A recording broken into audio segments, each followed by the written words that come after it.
Bueno, hola, ¿cómo les va? Vamos a seguir entonces con el tema de los elementos esenciales del acto jurídico. Vamos a tocar el tema hoy de la forma y prueba de los actos jurídicos.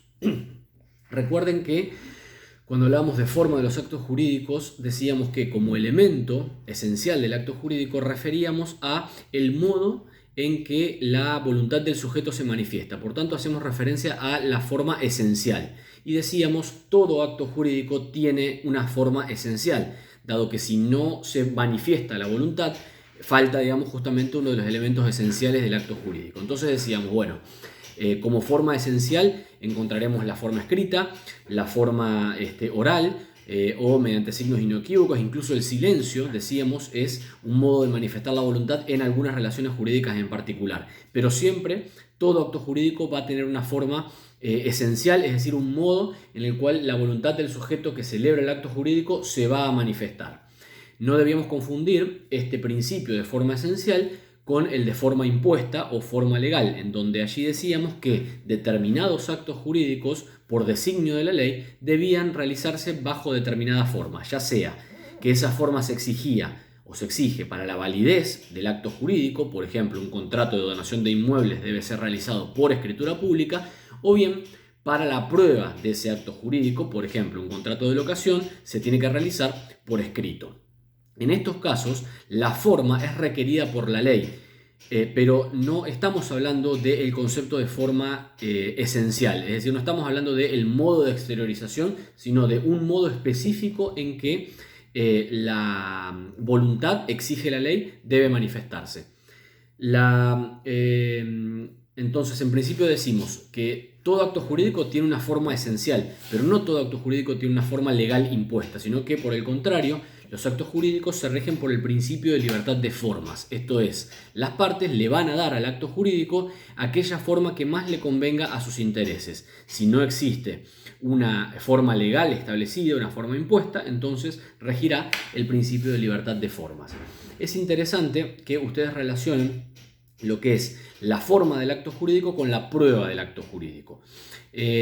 Decíamos, la forma es el modo en que la voluntad se manifiesta, mientras tanto que la prueba implica o es la acreditación de esos hechos o del contenido del acto jurídico. ¿Ante quién? Ante un juez. Es decir, la prueba se requiere en un proceso judicial, en un litigio judicial.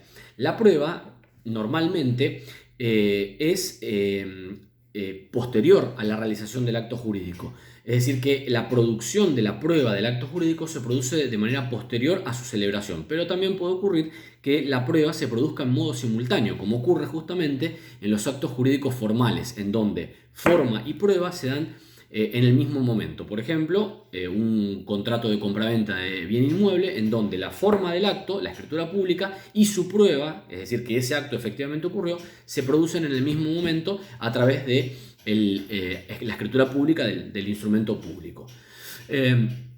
Entonces, no debemos confundir entonces la forma como elemento del acto jurídico con la prueba del acto, que repito, se puede dar de modo simultáneo, pero también se puede dar con posterioridad.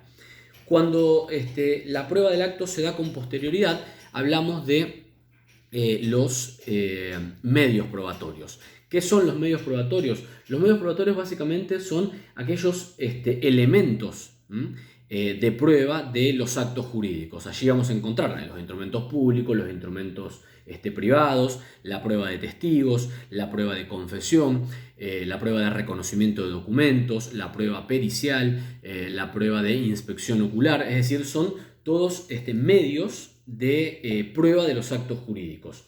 Por ejemplo, en materia contractual, el artículo 1019 del Código Civil y Comercial de la Nación dice que los contratos pueden ser probados por todos los medios aptos para llegar a una razonable convicción según las reglas de la sana crítica y con arreglo a las leyes procesales, lo que disponen las leyes procesales, excepto disposición legal que establezca un medio especial. El 1019 hace referencia a los medios probatorios y también hace referencia a los modos probatorios.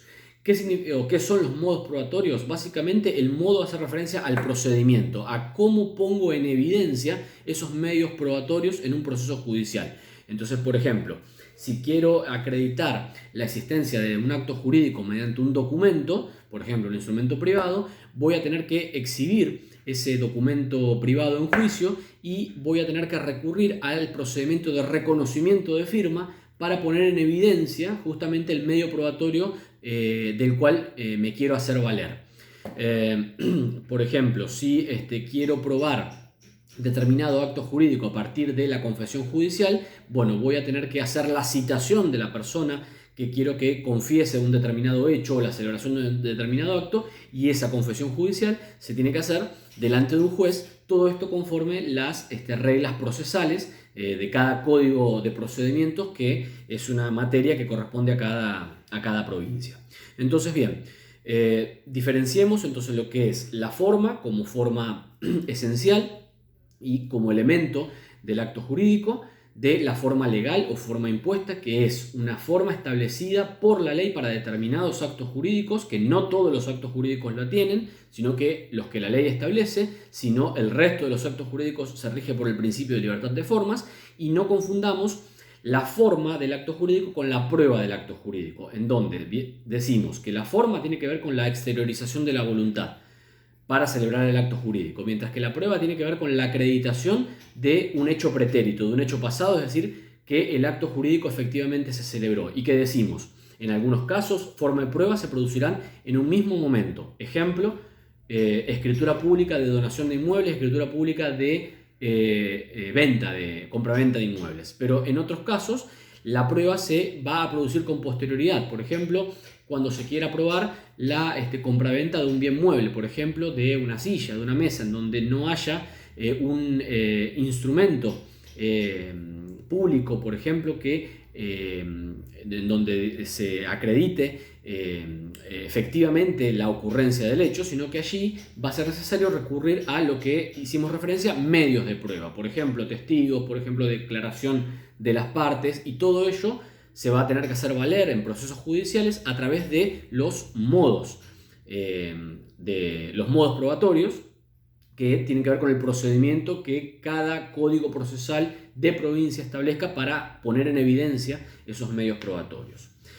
Bien, dentro de la temática de la forma de los actos jurídicos encontramos la temática genérica de los instrumentos. ¿Qué son los instrumentos? Básicamente son documentos escritos que se utilizan ya sea para darle validez a un acto jurídico, como decíamos hoy, o bien para acreditar su existencia, es decir, como prueba de su existencia. El artículo 286 del nuevo Código Civil y Comercial de la Nación hace referencia a la expresión escrita, es decir, a los documentos. Dice, la expresión escrita puede tener lugar por instrumentos públicos o por instrumentos particulares firmados o no firmados, excepto en los casos en que determinada instrumentación sea impuesta. Puede hacerse constar en cualquier soporte, siempre que su contenido sea representado con texto inteligible, aunque su lectura exija medios técnicos. Entonces aquí tenemos una primera gran clasificación de los documentos escritos o de la expresión escrita. Instrumentos públicos por un lado, instrumentos particulares por el otro. Dentro de los instrumentos particulares encontramos una subclasificación que habla de los instrumentos particulares firmados e instrumentos particulares no firmados. Cuando hablamos de instrumentos particulares firmados, estamos haciendo referencia a los instrumentos privados. Y la otra clasificación son los instrumentos particulares no firmados. El artículo 287 del Código hace referencia justamente a esta distinción, diciendo que los instrumentos particulares pueden estar firmados o no. Si lo están, se llaman instrumentos privados. Si no lo están, se los denomina instrumentos particulares no firmados. Esta categoría de los instrumentos particulares no firmados comprende todo escrito no firmado, entre otros los impresos, los registros visuales o auditivos de cosas o hechos y cualquiera que sea el medio empleado, los registros de la palabra y los registros de la información, un mail, un WhatsApp, un ticket del cajero automático. Todos estos representan instrumentos particulares no firmados, mientras que los instrumentos particulares firmados se denominan instrumentos privados. Comencemos con el análisis de los instrumentos públicos. El instrumento público, básicamente, para hacer digamos, algo muy sencillo de entender para ustedes, el instrumento público es aquel que es otorgado por un oficial público, es aquel en el cual interviene un oficial público. ¿Quién es el oficial público? El oficial público básicamente es un funcionario que ha sido investido por el Estado para extender o dar fe pública en aquellos actos que autorice o que sea parte. Esta fe pública, con la que es investida el funcionario público, da autenticidad a el instrumento público que el oficial público haya otorgado o haya intervenido. ¿Qué significa que un instrumento público tenga autenticidad? Significa que hace plena fe entre partes y frente a terceros del contenido del instrumento. Significa que no es necesario recurrir a otros medios probatorios para acreditar el contenido de ese instrumento público, es decir, lo que aconteció y que fue reflejado en ese instrumento público. No se necesita otro medio probatorio para acreditarlo porque el instrumento público hace plena fe por sí mismo, es decir, se basta a sí mismo para probar el contenido del instrumento público. ¿Cuáles son los instrumentos públicos? El artículo 289 les hace referencia a una enumeración que no es taxativa. Dice: son instrumentos públicos las escrituras públicas y sus copias o testimonios, los instrumentos que extienden los escribanos o los funcionarios con los requisitos que establecen las leyes, los títulos emitidos por el Estado Nacional, las provincias, ciudad autónoma, conforme a las leyes que autorizan su emisión. Es decir, tenemos entonces que, como ejemplos de instrumentos públicos, las escrituras y las actas que extienden los escribanos públicos, todos aquellos instrumentos que son extendidos por funcionarios públicos del Poder Ejecutivo Nacional, provincial o municipal. Piensen ustedes en decretos, en reglamentos, los billetes que emite la Casa de la Moneda, las sentencias del Poder Judicial, las certificaciones que realizan los secretarios de los juzgados, las partidas que emite el Registro Civil, las certificaciones que emite el Registro General de la Propiedad. Todos estos son ejemplos de instrumentos públicos. Son instrumentos que hacen plena fe de su contenido, es decir, no se necesita recurrir a otros instrumentos distintos para probar lo que acreditan o lo que ha acontecido y que ha sido volcado en el instrumento público. Hablemos de los requisitos de validez del instrumento público. Aclaro desde ya, no confundan requisitos de validez del instrumento público con la fuerza probatoria del instrumento público, que son dos cosas totalmente diferentes.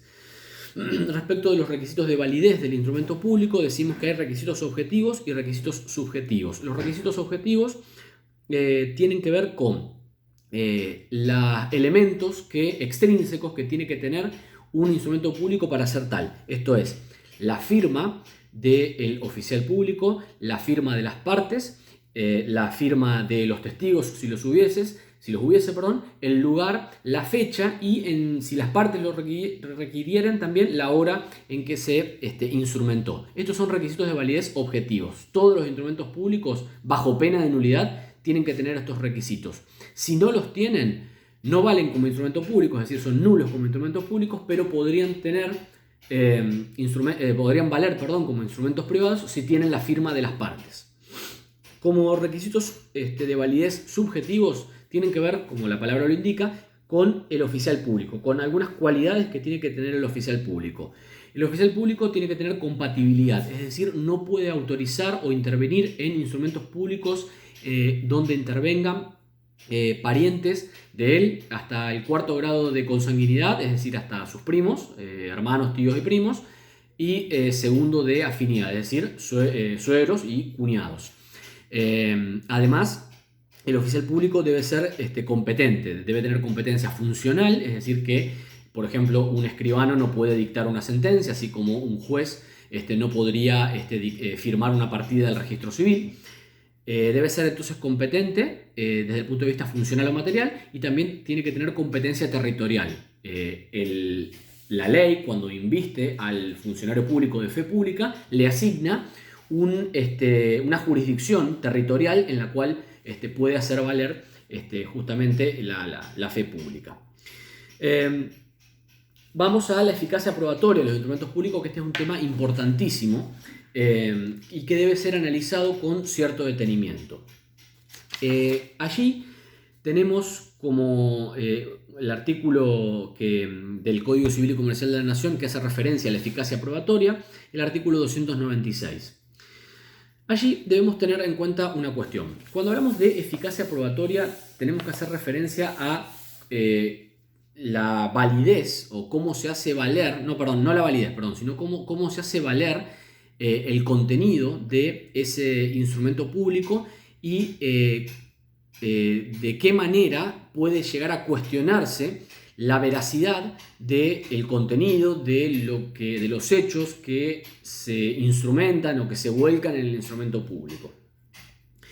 Como principio general, debemos decir que el instrumento público, considerado en sí mismo en cuanto a sus requisitos de validez, en cuanto a sus formas extrínsecas e intrínsecas, el instrumento público hace plena fe por sí mismo, ya lo dijimos. Es decir, no se necesita recurrir a otros medios probatorios para tener por acreditado, para tener como veraz el contenido del instrumento público. Ahora bien, cuando analizamos, desmenuzamos las distintas cláusulas de un instrumento público, vamos a ver que la fuerza probatoria va cambiando. Es decir, que tenemos distintos grados de fuerza probatoria de acuerdo sea la cláusula del instrumento público que analicemos.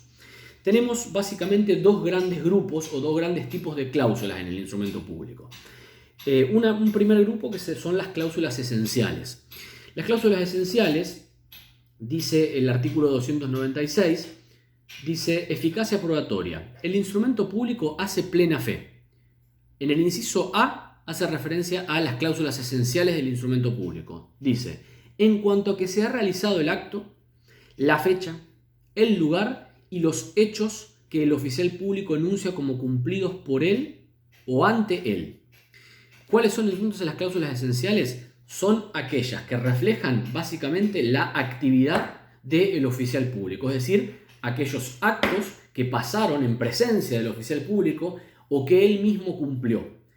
Por tanto, si nosotros queremos impugnar la veracidad del contenido del instrumento público respecto de cláusulas esenciales, es decir, por ejemplo, que el hecho no ocurrió, que el acto no se celebró, que no se celebró en tal día, que no se celebró en tal lugar, que las personas intervinientes no eran capaces, que no estaban todas las personas que refleja el instrumento público, vamos a tener que atacar una cláusula esencial, es decir, una cláusula que fue realizada o que pasó ante el oficial público.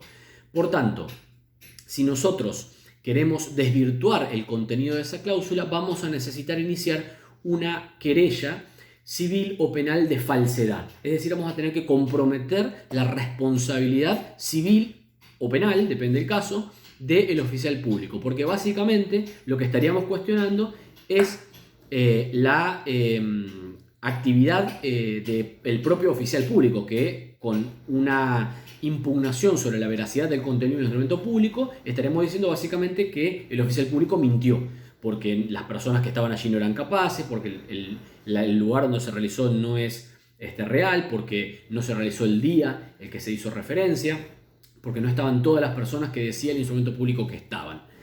Estas cláusulas las cláusulas esenciales, tienen fuerza probatoria máxima, hacen plena fe de su contenido. Entonces, como hacen plena fe de su contenido, es necesario para desvirtuarlas iniciar una querella civil o penal de falsedad, comprometer la responsabilidad del oficial público que, como le dijimos, por un acto estatal tiene el poder de dar fe pública y por tanto otorgar autenticidad a los actos jurídicos que pasan en su presencia o que él mismo realiza.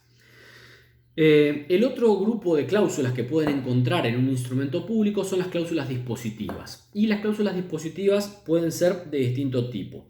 Hay cláusulas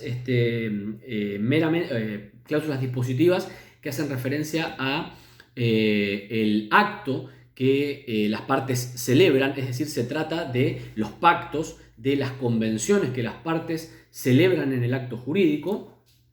También puede hacer referencia a cláusulas dispositivas a las cláusulas enunciativas directas, es decir, se trata de manifestaciones de las partes que, si bien no tienen que ver con el objeto principal del acto que están celebrando, están conectadas, están vinculadas a ese acto. Y después puede haber simples enunciaciones de las partes, que también se consideran dentro, digamos, del grupo de cláusulas dispositivas, que son manifestaciones unilaterales de una sola de las partes, que no tienen que ver tampoco directamente con el objeto principal del acto. Dentro de las cláusulas dispositivas encontramos las cláusulas, los acuerdos que hacen las partes. Por ejemplo, las partes dicen en el acto jurídico que venden, dicen que compran, dicen que ceden, dicen que alquilan.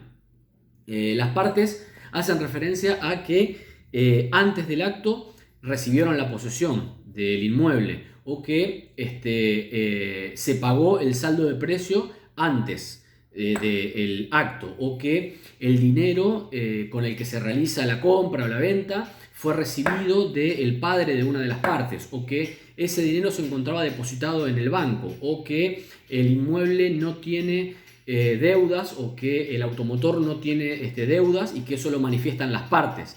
Todas estas expresiones a las que les estoy haciendo referencia no pueden ser chequeadas por el oficial público, sino que son declaraciones que el oficial público recibe, pero que él no puede comprobar la veracidad. El oficial público no puede saber si las partes realmente están vendiendo o están realizando un acto simulado de donación. No lo puede saber a ciencia cierta, quizás tenga alguna sospecha, y si tuviese una sospecha deberá abstenerse de realizar el acto, pero en principio son cláusulas dispositivas, son las partes las que le manifiestan al oficial público determinadas cuestiones que pueden tener que ver directamente con el acto o que están conectadas al acto. Por ejemplo, esto de que recibieron dinero de uno de los padres de las partes, o que lo recibieron por herencia, o que lo tenían depositado en tal plazo fijo, en tal caja de ahorro, todas cuestiones que el oficial público no pudo chequear. Estas cláusulas, que están volcadas en un instrumento público, hacen plena fe también, pero pueden ser desvirtuadas con una simple prueba en contra en un proceso judicial. ¿Qué significa? Que yo no tengo, para impugnar el contenido de estas cláusulas, que iniciar una querella de falsedad civil o penal contra el oficial público, porque el oficial público no tiene manera de verificar la veracidad de esas declaraciones de las partes, y por ello, para desvirtuar esas cláusulas que están en un instrumento público, cualquiera de las partes o terceros podrán iniciar un proceso judicial con simple prueba en contrario, es decir, hacen plena fe, pero con simple prueba en contra en un proceso judicial pueden ser desvirtuadas. A diferencia de las cláusulas esenciales, que son las que el oficial público pasan ante el oficial público que él mismo ejecutó, ahí sí voy a tener que comprometer la responsabilidad civil o penal del oficial público actuante. Bueno, y por el otro lado, no tenemos tiempo para hablar de la escritura pública, que la escritura pública es uno de los instrumentos públicos más importantes. Lo tienen a partir del artículo 299, tienen la referencia a la escritura pública. Básicamente se trata de un instrumento matriz que se encuentra en un libro, que se llama libro de protocolos, que tiene los escribanos públicos, que tienen determinadas formalidades establecidas por la ley, que son organizados y regulados por los colegios profesionales, el colegio de escribanos, y que resultaría interesante que vean cómo funciona la organización de la escritura, la regulación de la escritura pública, y todo lo que tiene que ver con el contenido, cuáles son las partes de la escritura pública, para que puedan terminar de entender sobre todo la cuestión de cláusulas esenciales y cláusulas dispositivas. Y por último hago referencia muy rápidamente a los instrumentos privados. Los instrumentos privados son aquellos que donde no interviene un oficial público, sino que son aquellos que son otorgados por las partes, y fundamentalmente el requisito de validez principal del instrumento privado es que tiene que tener la firma de las partes. Esto es lo que lo diferencia de los instrumentos particulares no firmados. Un mail, un WhatsApp, en donde no tenemos la firma de las partes. En los instrumentos privados, entonces, el requisito de validez es la firma de las partes. También pueden buscar en el Código Civil todo lo que tiene que ver con la firma, los requisitos que tiene que tener la firma en el artículo 288, la cuestión de la firma digital, de la firma a ruego en los instrumentos privados. Todas estas cuestiones las dejo para que las vean ustedes de modo particular, son importantes. Me interesa, por último, en todo lo que tiene que ver con el instrumento privado, destacar lo que es la fuerza probatoria del instrumento privado. A diferencia del instrumento público, el instrumento privado no hace plena fe de su contenido porque obviamente no está el oficial público para dar fe pública y por tanto otorgar autenticidad al instrumento. Acá no tenemos entonces el concepto de la fe pública ni de la autenticidad. Para que un instrumento privado adquiera fuerza probatoria es necesario que se den determinados requisitos. Es decir, aquí vamos a hablar de la fuerza probatoria del instrumento privado. Aquí distinguimos la fuerza probatoria entre las partes que celebraron el instrumento privado de los terceros que no intervinieron en ese instrumento privado, pero que se pueden ver afectados por las convenciones que hayan hecho las partes en ese instrumento privado. Entre las partes, supongan ustedes que tienen un contrato de compraventa entre comprador y vendedor. Por ejemplo, supongan que una de las partes no cumplió con lo pactado en el contrato de compraventa. Supongamos que el comprador no pagó el saldo del precio. ¿Cómo hace el vendedor para acreditar la existencia de la obligación por parte del comprador, es decir, de pagar el saldo del precio? Bueno, será necesario, para que ese instrumento privado tenga eficacia probatoria entre las partes, es decir, comprador y vendedor, y que por tanto el vendedor pueda obligar al comprador a que le pague el saldo del precio, es necesario que se produzca el reconocimiento de la firma por parte de las partes del acto jurídico. En este caso, en mi ejemplo, es el comprador quien no ha pagado el saldo del precio, por tanto el vendedor necesitará que el comprador reconozca la firma inserta en el instrumento privado, porque a partir de allí reconoce la obligación de pagar el saldo del precio. Este reconocimiento se va a producir, puede producirse de modo extrajudicial, pero lo normal es que se produzca en sede judicial, es decir, en un proceso judicial en donde el juez llamará a la otra parte a reconocer la firma. Si la otra parte no concurre o no concurre, digamos, al acto judicial, se lo tendrá por reconocido a la firma y por tanto podrá exigirse el cumplimiento de la obligación, en mi ejemplo, del pago del saldo del precio. Distinta es la eficacia probatoria de los instrumentos privados cuando hacemos referencia a los terceros, es decir, terceros que se puedan ver afectados por ese acto jurídico que realizaron las partes del acto. Además del reconocimiento de la firma, para que el contenido de ese acto pueda oponerse a terceros, es necesario que el instrumento privado adquiera fecha cierta. Cuando hablamos de la fecha cierta, estamos haciendo referencia, y esto atención con esta cuestión, no estamos haciendo referencia a la fecha en que se firmó el instrumento privado, porque eso justamente nunca vamos a tener esa certeza, sino que es una fecha, la fecha cierta, es una fecha en la cual se tiene certeza de que el instrumento privado no se pudo ya firmar después. Dice el artículo 317, la eficacia probatoria de los instrumentos privados reconocidos se extiende a los terceros desde su fecha cierta. Adquieren fecha cierta el día en que acontece un hecho del que resulta como consecuencia ineludible que el documento ya estaba firmado o no pudo ser firmada después. Supongamos que el instrumento privado se presenta en juicio. Si se presentó en juicio, a partir del día en que se presentó en juicio, el instrumento privado adquirió fecha cierta, porque después de esa fecha ya no pudo ser firmado, porque ya se exhibió en juicio y por tanto ya hace plena fe de que a partir de esa fecha el instrumento privado ya estuvo firmado. Para oponer entonces el contenido de ese instrumento privado a los terceros, el instrumento privado tendrá que tener fecha cierta. ¿Cuál será la fecha cierta? Aquella en que se produzca un hecho en que sea indubitable que el instrumento privado estaba firmado o que ya no pudo ser firmado después. Entonces, para que un instrumento privado adquiera fuerza probatoria entre las partes, necesitaremos el reconocimiento de las firmas insertas en el instrumento.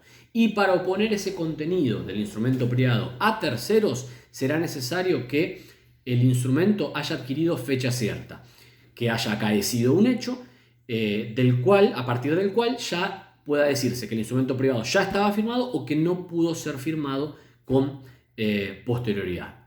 Bueno, esta ha sido una apretada síntesis entonces de todo lo que tiene que ver con los instrumentos públicos y privados.